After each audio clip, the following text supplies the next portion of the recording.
नमस्कार। त्रिभुवन टॉक्स में मैं आज उपस्थित हुआ हूँ एक बहुत ही गंभीर विषय पर बात करने के लिए।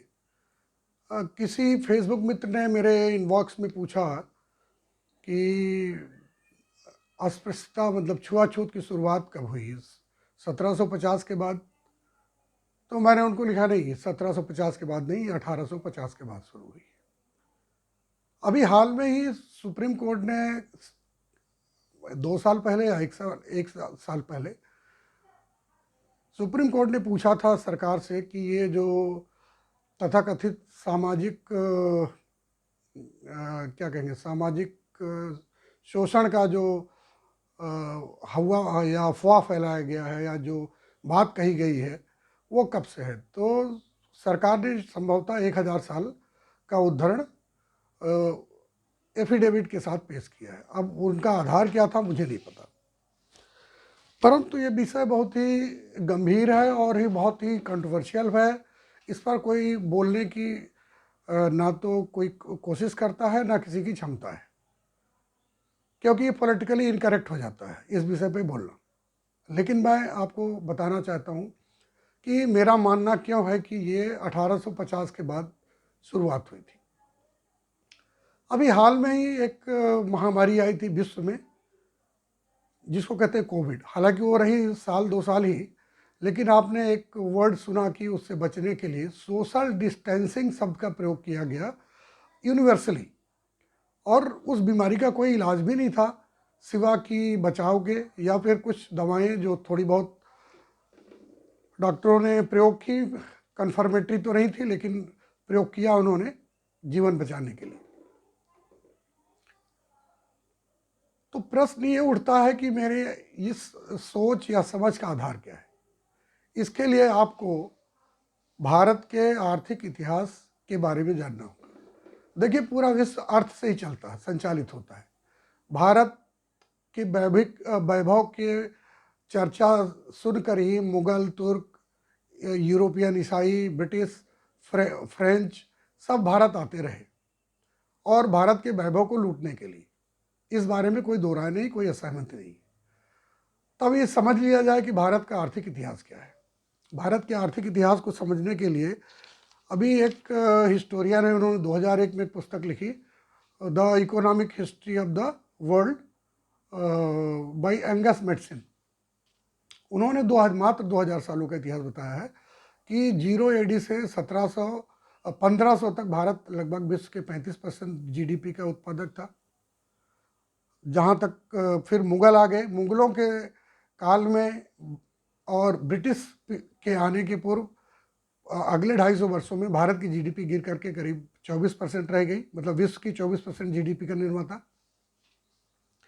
अंग्रेज जब भारत में आए 1757 में, तब भारत की GDP पूरे विश्व की GDP की 24% उत्पादक थी। अगर 24% उत्पादक विश्व की GDP की भारत थी, तो आप इसके वैभव का एक कल्पना कर सकते हैं, उसके बारे में सोच सकते हैं कि कितना धनी हमारा देश रहा होगा। और उसी समय 1750 में एंगस मैटसन के अनुसार ब्रिटेन और यूके की जो GDP थी वो लगभग 2% थी। आने वाले वर्षों में भारत की 250 वर्षों में भारत की GDP जो 24% थी वो घट करके 1.8% बचेगी। GDP के निर्माण के लिए कोई ऐसे उस समय ना टाटा थे, ना बिरला थे, ना अडानी था, ना अंबानी था। घर घर में होने वाले जो कुटीर उद्योग थे वही भारत के GDP का निर्माण करते थे। अब ये समझना चाहिए कि अगर भारत की GDP इस तरह से गिरती है इतने वर्षों में, तो उसके कारण कितने लोग बेरोजगार हुए होंगे। मैं आपको क्रमवार तरीके से एक डाटा जो है एंगस मैटसन का, और एक राइटर थे बिल दुरांत और जे सुंदरलैंड, इंडिया इन बॉन्डेज लिखी थी 1930 में। उन्होंने जो डाटा लिखा था भारत में ब्रिटिश शासन के दौरान जो लोग मरे थे, जितने लोगों की मृत्यु हुई थी, वो हालांकि वो ऑफिशियल डाटा है, अनऑफिशियल डाटा उससे ज़्यादा होगी। दोनों को मिला के मैंने एक चार्ट बनाया था, वो मैं आपके सामने प्रस्तुत कर रहा हूँ। 1750 में भारत की जीडीपी 24% थी, फिर 1800 में ये 20% बची, 1830 में 17% बची, 1860 में 8.6% बची, 1880 में 2.8% बची, 1900 में 1.7% बची। अब आप इस फिगर को ध्यान में रखते हुए जो मैं नई बात बताने जा रहा हूं उसको ध्यान से सुनिएगा। जो सुंदरलैंड ने जो डाटा बनाया उसने कहा कि भारत में अकालों से होने वाली मृत्युओं को अगर हम ब्रिटिश के आने के बाद 25-25 वर्षों में बांटें तो जो अकालों की संख्या और उस मरने वालों की संख्या के बारे में उसने बात किया है। तो अकालों की संख्या मैं नहीं बता रहा हूं, मैं सिर्फ आपको मरने वालों की संख्या बता रहा हूं।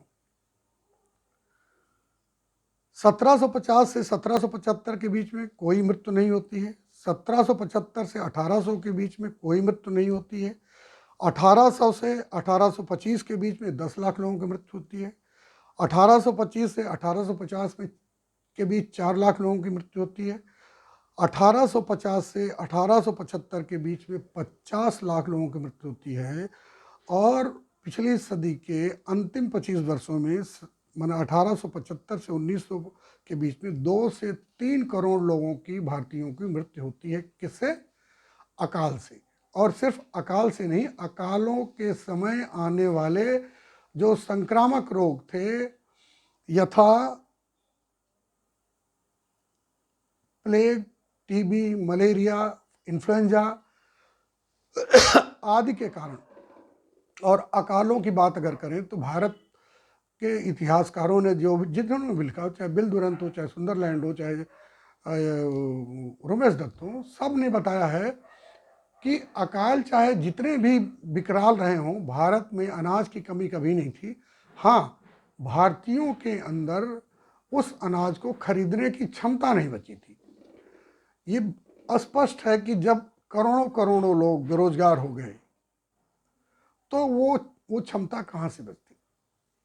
अब एक और आदमी अमी बागची, वो लिखते हैं कि 1803 और 1901 के बीच में बिहार के 4 जिलों का डाटा वो कहते हैं कि वहाँ पर लगभग 50 to 60% लोग बेरोजगार हुए इस समय में, और उनकी संख्या उन्होंने करीब 5 से 50 लाख बताई है।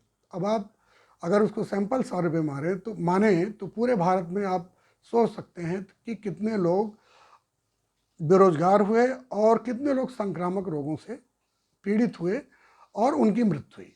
जाहिर सी बात है, जब अकाल होगा, भुखमरी होगी, तो बॉडी की इम्यूनिटी कम होगी, और जो इम्यूनिटी जिसमें जितनी कम होगी वो मृत्यु के आगोश में जाने में उतना ही तत्परता से मृत्यु के आगोश में जा सकता है।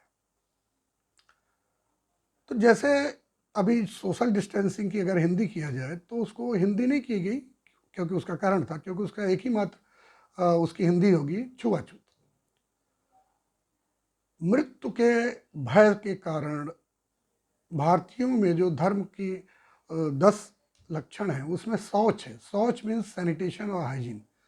भारतीयों ने शौच का या अशौच का, जो लोग मजबूरी बस अशौच या इन्फेक्शन कंडीशन में रहने के लिए बाध्य हुए, उनके प्रति सामाजिक दूरी बनाई, जिसको बाद में इन्होंने, अंग्रेजों ने जब भारत की व्याख्या करना शुरू किया तो उन्होंने उसे अनटचेबिलिटी किया कहा। क्योंकि बड़ी मजे की बात है, जिसको ये बताया जा रहा कि 3000 साल से है ये हिंदू धर्म का अभिन्न अंग है। आपको भारत के किसी भी संस्कृत ग्रंथ में अस्पृश्यता शब्द क्यों नहीं मिलता है? अस्पृश्यता शब्द को वर्णन तो होना चाहिए कहीं ना कहीं, और अगर नहीं मिलता है तो उसका क्या कारण है? इसका अर्थ है कि अस्पृश्यता जैसी कोई चीज नहीं थी। हाँ, शौच और अशौच ये सदैव हिंदू धर्म के अंग थे, और उसका मिस इंटरप्रिटेशन किया जाना लाजमी था अंग्रेजों ने के द्वारा। अब 1850 की तारीख में क्यों कह रहा हूँ? क्योंकि 1850 के पूर्व इवन ब्रिटिशर्स ने भी जो पुस्तकें लिखी हैं उसमें अनटचेबिलिटी शब्द कहीं नहीं पाया जाता, अछूत शब्द कहीं नहीं। आप किसी भी ग्रंथ में मुझे दिखा दें तो मैं आप जो कहेंगे वो करने को तैयार हूँ।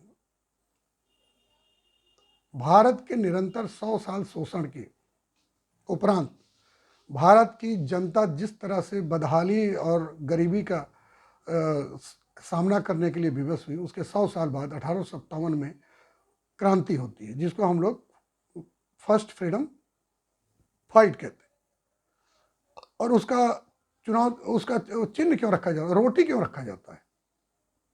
उसके चिन्ह रोटी और कमल थे। तो रोटी इस बात का प्रतीक था कि इन 100 वर्षों में पूरा भारत रोटी के लिए मोहताज हो गया। जो भारत इतने विशाल वैभव का निर्माण करता था, जिसको 1930 में बिल दुरंत लिखता है द केस फॉर इंडिया में कि भारत सिंस टाइम इमेमोरियल, अज्ञात समय काल से विश्व में पाई जाने वाली बुद्धि और हाथ से निर्मित होने वाली समस्त वस्तुओं का निर्माता था, जिनका मूल्य उनकी खूबसूरती या उपयोगिता के कारण था। और विश्व के समस्त देशों से भारत व्यापार करता था। उसके पास ट्रेडर्स थे, उसके पास फाइनेंसर्स थे, उसके पास व्यापारी थे। और ये तब तक था जब तक ब्रिटिश इस देश में कदम रखता है। 1857 के बाद जो रणनीति अंग्रेजों ने की, उनकी रणनीति आई कि पहली बात तो ईस्ट इंडिया खत्म हो गई, ब्रिटिश सीधे शासन में आ गया। तो ब्रिटिश की महारानी ने ये निर्देश जारी किया कि भेदभाव नहीं किया जाएगा, भेदभाव नहीं किया जाएगा। वो एक कूट वर्ड था। अब ब्रिटिशर्स ने भारत के सांस्कृतिक और धार्मिक अनुष्ठानों में दखल न दे करके भारत की व्याख्या करनी शुरू करी। और जब भारत की व्याख्या उन्होंने अपने दृष्टिकोण से, अपने राजनैतिक दृष्टिकोण से, मिशनरी दृष्टिकोण से जब करना शुरू किया, तो उन्होंने जो अकालों के कारण, जो संक्रामक रोगों के कारण, जो समाज में जो शौच या अशौच की जो व्यवस्था हिंदुओं ने बनाई, उसको अनटचेबिलिटी का नाम दिया, अछूत का नाम दिया। और अनटचेबिलिटी की हिंदी बाजी की गई छुआछूत, और अनटचेबल की हिंदी बाजी है अछूत। क्योंकि अंग्रेजी में आप दो शब्द पाएंगे, सछूत और अछूत, टचेबल और अनटचेबल। जब उस सछूत शब्द और अछूत शब्द दोनों ही किसी भी संस्कृत ग्रंथ में आपको नहीं मिलते। क्यों नहीं मिलते? ये क्या सोचने का विषय नहीं है? यद्यपि ये विषय तो बहुत बड़ा है, और इसको अगर मुझे लगेगा कि आप लोगों की क्वेरी होगी कि कैसे उन्होंने इसको विधान बना करके, इसकी दुर्व्याख्या करके भारत की परिस्थितियों को कैसे हिंदू समाज को, हिंदू धर्म को बदनाम करने के लिए इसका एक हिंदू धर्म का एक स्वरूप बनाया कि छुआछूत, अनटचेबिलिटी हिंदू समाज का एक, हिंदू धर्म का एक अंग है, एक स्वरूप है। अगर आप इस पर क्वेरी करेंगे, आप जानना चाहेंगे, तो मैं अगला वीडियो भी बनाऊंगा। थैंक यू, धन्यवाद।